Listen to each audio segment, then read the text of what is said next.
What's up, y'all? It's your boy Jalen here, another episode of Elevated Minds.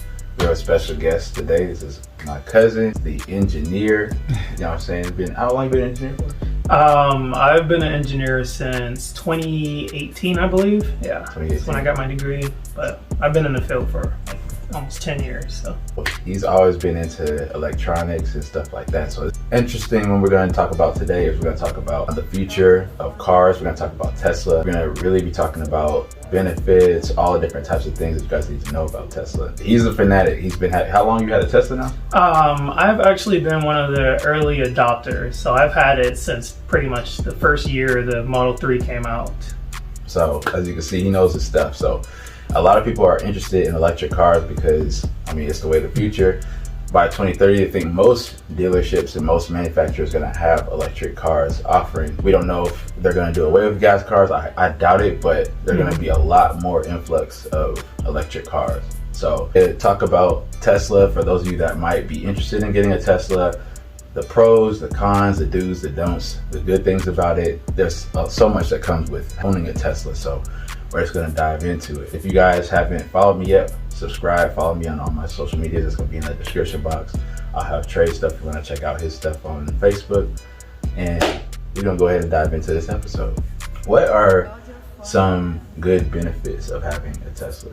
Okay, the benefits of having a Tesla is possibly savings on gas. It's supposedly green. I guess they call it, the green initiative. Came down from POTUS that every company should have at least some type of clean energy car.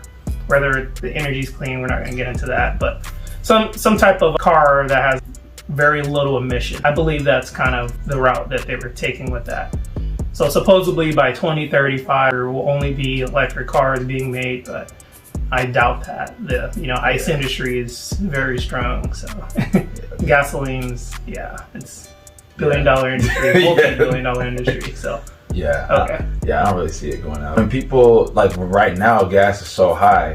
So I know even though a lot of people are interested in just transferring from a gas car and making the investment into a Tesla because you're going to spend less money. Because I mean, someone like me, I drive for Lyft every day. Okay. So I spend maybe $20-$30 a day. That adds up over the month. Whereas having a Tesla, that could probably cut my gas costs by 80%. Yeah, so charging is very good in the Tesla. It's very cheap. I charge at home. You can charge off of any normal wall outlet. It's just going to take you longer. I use basically a dryer outlet. It costs me, I charge on off-peak hours, but I also have solar panels. But it costs me, I think it's 13 cents or less per kilowatt hour on off-peak in Florida. So basically, when I plug my car in, you're supposed to plug it in every night. It costs me possibly $3. I think we looked at my Tesla app. It cost me roughly about $40 a month to run my car. And I go to Orlando 3 times a week. So it's about an hour out from where I live. So that's wild. So like I know 120 miles. So some people are filling up their tanks like every few days. If you have a Honda or something, you might get a full week out of your car. But they might be spending, $100, $200 to get their cars filled up. With the way the gas prices is right now, like here in California, gas prices are about $4.50 to $5 right now per gallon. So I mean, you can imagine the type of savings you'd have if you had a Tesla charging rather than filling up. Okay, so I think one of the things with Tesla is a lot of people don't get it because of the misconceptions of, oh, what if your battery goes out? It's very expensive to replace. The maintenance costs, just little things like that. So I just want to kind of talk on those points because I believe the more you know, the better choices you can make on those topics. So the battery supposedly lasts 400,000 miles. If you don't believe me, Google it. I was actually surprised when I heard that. 400,000 miles. The average American travels 12,000 miles. So, I mean, you can do the math and determine how long the battery should last. The maintenance on the car is covered pretty much. Powertrain and batteries cover 8 years or 100,000 miles. So you're pretty much covered for, as long as you're possibly be paying off the car if you get it new. Maintenance costs, there is no engine, so the only maintenance you pretty much have to do to the car. Tires, of course, that was probably one of my most expensive repairs. Windshield wiper fluid, and it's pretty much that's pretty much it. Keep the car nice, don't let people run into it and stuff. Another thing is people tend to attack Teslas for some reason. A lot of like gasoline, big diesel owners. I get cut off so much on the freeway, and it's just I don't know if it's just a Tesla thing, but when I have my Mustang, put an exhaust all in the air, I didn't get that hate, but I get cut off a lot just from trucks. I don't know why, and it's not like I'm driving crazy. I gotta ask a question, because because I know the Tesla has the ability to just drive itself. Yeah. So how does that work? Is it really I know a lot of people worry about, I don't really trust the Tesla enough to self-drive, to run. What if someone cuts me off? Is it going to be able to? Are the sensors going to work enough, fast enough, quick enough for someone that just swerves in front of me real quick? So how safe is it? I tell people like this: a computer is faster than the brain, but it may not. It's only as smart as the person that programs it. So me as an engineer, if I'm going to put my life in the hands of this car, I'm going to be damn sure I'm going to determine how good this car is. So first month of having it, I put on autopilot. By the way, every Tesla comes with autopilot. It's basically, it'll navigate for you. It'll drive you. I think it's legal only on the highway right now. Don't quote me. I haven't checked the laws, but you can use it in the city. It's just technically not supposed to be used there. So if you get in a crash, it's not their fault. But at the same time, it still works in the city. So there's nothing barring you from using it in the city. And I do use it in the city. It's just, we're not going to get into that. But on the highway, so it keeps the lines. It'll stop. It'll slow. You basically can just turn it on, and you have to have your hand on the wheel per regulations and visually, see what's in front of you, because you can react. It may not see some debris in the road. But another one of the topics is what if someone runs into your car, or what if a kid walks out in front of your car? What will the car do? Well, in that case, what would you do if you had just a normal gas car? That's an invalid, kind of topic. It's if that's going to happen, I mean, you're going to crash, the same way that, the car will stop. So it does have visualizations. It sees people, it sees motorcycles, it sees cars. So it will brake for you probably faster than you'll be able to brake. But at the same time, it's still a car. It's just AI based. It's a car, but it still has its limitations. Yeah. So it'll brake very quick, but and it also give you early collision warnings, which is sometimes it saved me quite a few times from crashes. Not quite a few, but a couple times. I think the one thing that was interesting about it, because the first time I got in a Tesla was his Tesla, and this was, I don't know, probably 2 or 3 years ago. And I remember when we got back to the crib, you had went and opened the front, the hood, and then it was there's a trunk. I'm like, yeah. I was like, yeah. What? So that actually brings me to the next topic: safety. It's actually one of the safest cars in the world. The batteries are very heavy, so it's a heavy car. So it has a low center of gravity, so it has better handling. That front part is what they call a crumple zone. So back in the day, people used to die from crashes just because of the safety wasn't really a big concern. But now with that crumple zone, it gives you extra layer of protection, and it's the highest rated safety out of every car, I believe, right now. Dang. So just not having that engine there gives it more of a cushion, I guess, for impact, because air is a pretty good deterrent, I guess. And it also has a steel reinforced bar, so that usually the engine would go into the driver compartment on the normal car. Yeah. Sometimes. I never really thought about that. Back in the day. I never really thought about that, because I remember I was just so confused when you open the hood. I'm like, there's no battery here. They made it into a trunk. There's no engine. It's just it's an empty space for a trunk, and I usually don't use that unless it's the flex. I mean, I don't need to put anything in the front of the car, but why not? You have the Tesla, right? Look it up. But so one other thing we can talk about is the tax benefits, because especially in California, it's a green state, so you get certain tax benefits for having Teslas. Other electric cars? Yeah, so I believe every company is allotted a certain amount of per sales or per sales of cars. They get a tax break, a tax benefit. So Tesla originally had it's a $7,500 off the first 100,000 cars sold. I believe that's That's it. Don't quote me on that. I'm pretty sure that's what it was. So the first 100,000 cars sold, everyone who bought it, let's say the car cost $60K, then you'll get a tax credit back to you whenever you file your taxes. And then now they recently reopened that program. So if you do want to buy a Tesla, you can take that price off of the car. So technically it's money you'll be getting back. It's just a tax credit. Yeah. And then there's another, was it the Model? Oh, the Model X, yeah. So that car is over 6,000 pounds, I believe. I believe that's the weight limit. So that's fully taxed. You can write that off in your taxes. Just like how people that have businesses will write off their G-Wagons and other heavy vehicles that are 6,000 pounds and above. This one falls in that category, so you would be able to write it off pretty much just like you said. So, I mean, there's some pretty interesting benefits to having Teslas and electric cars, because they really are trying to push. I think that's what these tax write-offs are for. Is they're actually trying to push people more towards the electric route rather than the gas route. Another argument is, to produce the electricity, it comes from gasoline or some type of natural gas, which is technically not clean energy or whatever. But I don't really have too much input on that. Yeah, I don't get into that too much. And even to mine the lithium for the batteries, it's another ugly process. But that's another thing we got to talk about: the pricing of the different Teslas. Was yours really expensive? Are some of the newer ones expensive? I know some people, they're looking at the investment. Oh my God, if I'm going to be investing in something like this, how much is it going to cost me every month?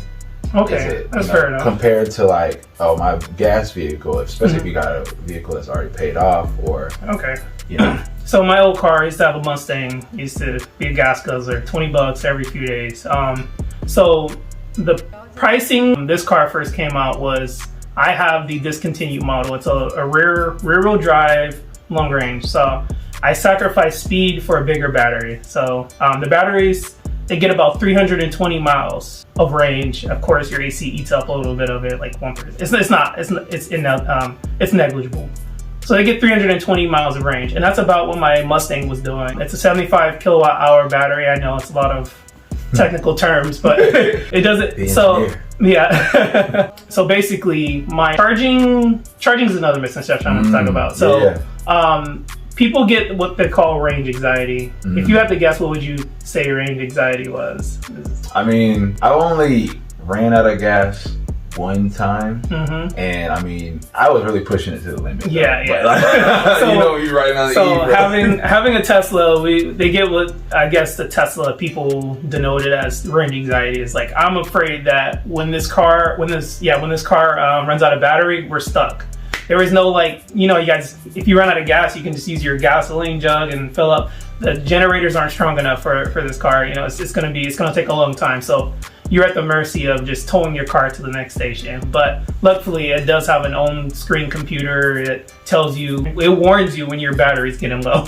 And it literally will tell you, it will take you to the closest charging station. And there's quite a few of them. But like I said, you could charge pretty much anywhere, any place there's electricity, and they'll allow you to use their facilities to charge. Yeah, I know here, there's so many charging stations. They got them in front of grocery stores. They got them in random parking lots at the mall. They got them. Just building them everywhere. So what you're talking about is superchargers. Tesla built their own network of charging stations. So even if I wanted to navigate from California to Florida and back, it'll take me along that route. And charging, I'd say maybe 15 minutes per stop, but it's usually in a nice place, like places with restaurants and stuff like that. Or generally most of the newer ones I see are at Wawa's. Maybe they're in cahoots or something. But how much do those cost? So if I'm paying 13 cents per kilowatt hour at my house, and it takes me $3 to top up from 40%, those actually are 25 cents per kilowatt hour or more. Some I've seen at 33%. I don't know what the rates are in California, but that's kind of what I've seen back in Florida. So it's basically double the cost. So if I want to fill up from 0 to 100, it's probably going to cost me $12 to $15 on that to fill up my car. Or I guess fill up is not the correct word, but you kind of get what I was. Charge up. So we talked about a lot of the benefits. What are some of the negative things? Is there any cons with one, it is expensive. It is an expensive car. So you could probably get a used Model 3 now for about 30 to 40K. The newer ones possibly, I want to say about 45. And then the Model X's and Model S's, they're a little bit out of my range, but I believe they're in the 90,000 range. And then the Model Y is probably one of their better sold sedans. It's the one that looks like a Model 3, just a little bit bigger. One, I don't know. I haven't looked at it, but you can check their website. Don't quote me on this. I think it's like 660K maybe. Okay. So, but again, you do save some in gasoline costs and everything, and maintenance. There's pretty much no maintenance on the car. Not even brakes. Your brakes should last 10 years because it has this thing where, if you think of like a water turbine that, you know, how it generates electricity, sort of like that. When you're stopping, the wheels produce electricity to recharge the batteries. I've seen so Elon, it's a lot better in the city than it is on the highway.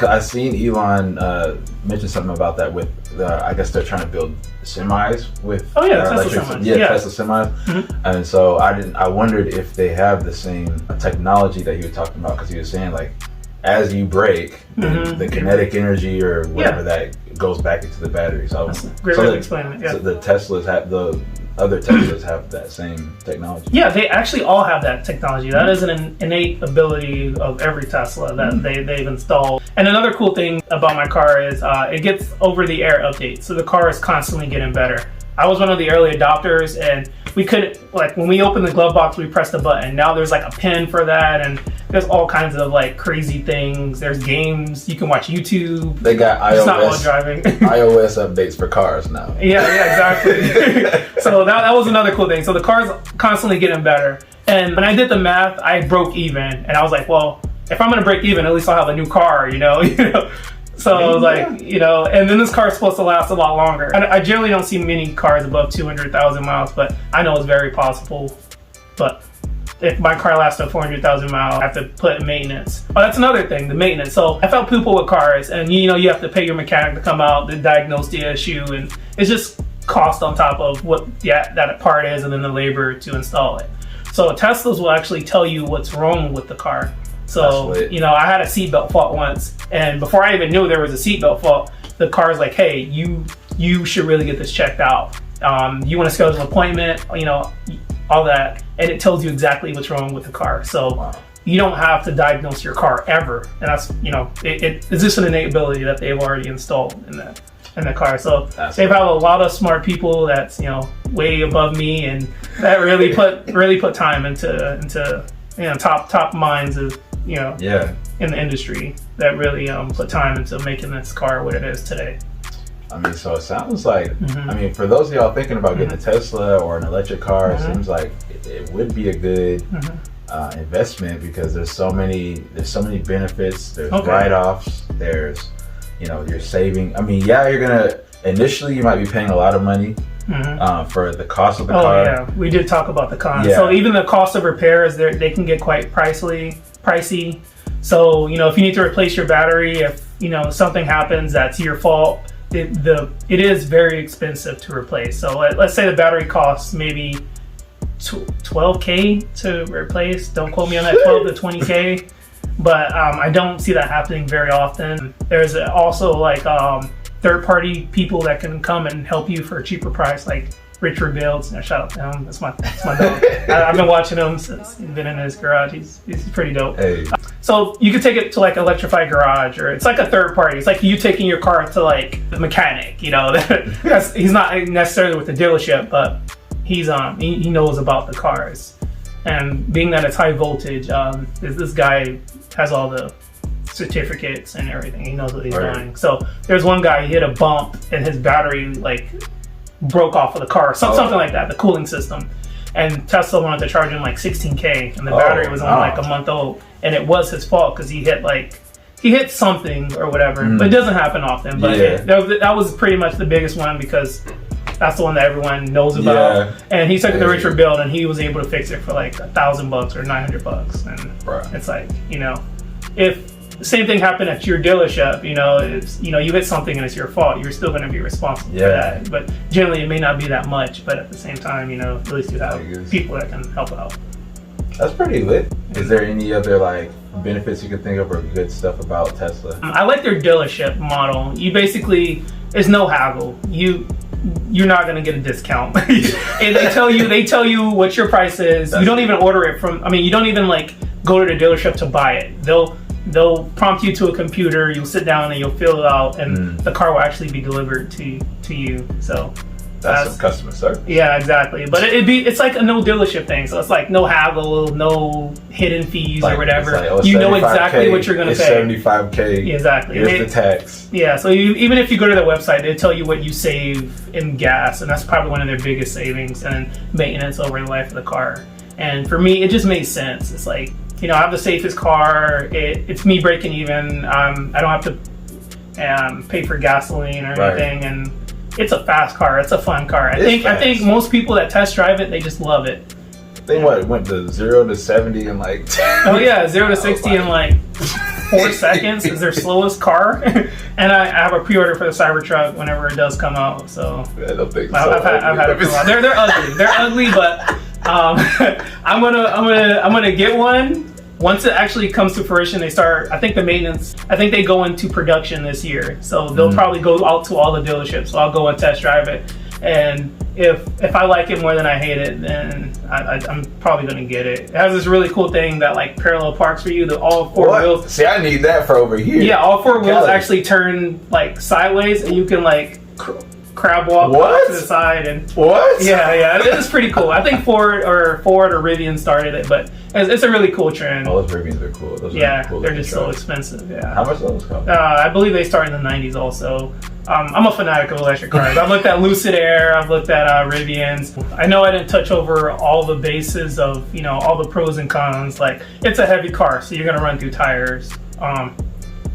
Probably 20, 40,000 miles, depending on how you drive. But the cool thing is they give like warranties on the tires. So let's say the tire's rated for 80,000 miles. Yeah. Because the car's so heavy, I got like 50% off my next set of tires. That's lit. Yeah, I was like, tires are expensive. They're expensive. They're like $1,000 for 4, and it's not like you can just go out and buy a new tire for the Tesla. Dang. So I mean, it's pricey. That's pricey. But I mean, like I said, I haven't had to replace mine until like 40,000 miles. So I mean, that's 4 years. If you think about it, that's pretty good because most people, someone like me, I replace a couple sets of tires, not sets, but probably at least 2 tires. 2 tires. But I drive every day though. Yeah, exactly. So. But y'all take this comparison as you will. For your leisure, go ahead and do some research on it. It might benefit you. There's tax benefits. There's a lot of pros for having electric cars. So check it out. Once again, this is my cousin Trey, the engineer. You can check him out on Facebook. I'll have his stuff down below in the description box. And let's become our best selves. Let's make sure that we can have the best quality of life. If having an electric car is going to increase your quality of life, might need to look into it. You know what I mean? This is where the future of vehicles and automobiles, that's where this stuff is going. So, gotta keep up with the times. If you have any questions, just post them in the comments. I'll try to link to the video and reply to those. I'm a fanatic. I've researched it quite often, and chances are I probably know the answer to the question. And if I don't know, I can guide you to a place that you can figure it out. There we go. Thank y'all for watching. Be good, be safe, and stay elevated. Stay elevated.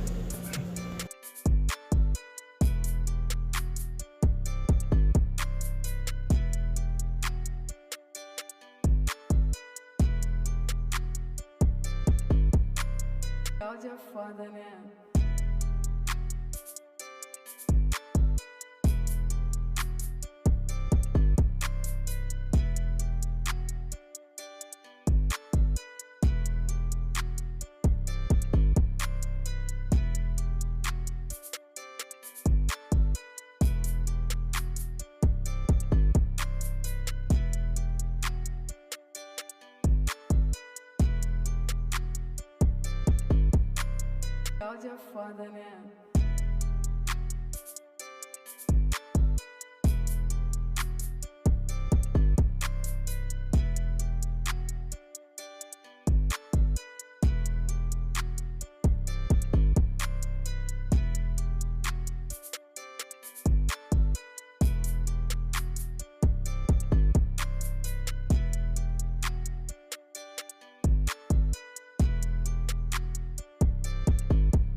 Cláudia foda, né?